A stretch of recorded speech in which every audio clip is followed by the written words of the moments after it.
Welcome to Mimi Stories 256. Please like, subscribe, and comment. A like means support. Let's continue with our next chapter of The Price of Her Belonging. The little girl's eyes lit up when she saw them enter. Her face, though tired, glowed with gratitude.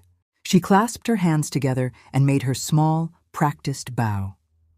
"Good morning, madam. Good morning, sir. Good morning, little miss," she said in a sweet sing-song voice, her tone full of respect. Jenny raised an eyebrow, stifling a laugh but failing miserably. "Hey, why do you always do that? You don't need to bow and all that," she teased, her voice playful but loud enough to draw attention. Adoria's cheeks flushed as her hands fumbled nervously with the hem of her dress. My mother taught me to always bow to those who are older than me," she stammered, her voice barely audible. She glanced up at Jenny shyly, unsure if she was being mocked. Jenny grinned mischievously. "But I'm not older than you. In fact, you look older than me," she exclaimed, breaking into a loud chuckle. "Jenny," her father interjected, his sharp cough cutting her off mid-laugh. His eyes darted toward Adoria, who was visibly embarrassed, her head hanging low. Jenny rolled her eyes but waved her hand dismissively as if to say she'd stop. Adoria, trying to recover, managed a small smile. Jenny's father turned to the little girl with a softer tone.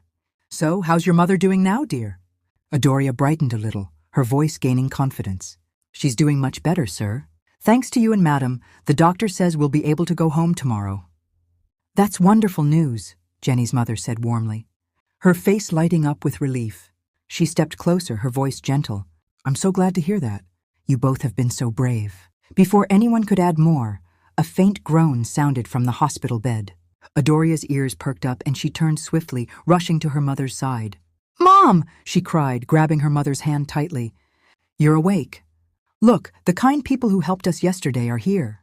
The sick woman blinked slowly, her movements sluggish as she regained awareness. Her hand weakly covered her daughter's. "They're here?" she murmured, her voice hoarse. Her tired eyes moved to the family standing near the foot of the bed. She struggled to push herself up, but Jenny's mother rushed forward, gently pressing her back down. No, stay lying down," she said firmly, her tone maternal and caring.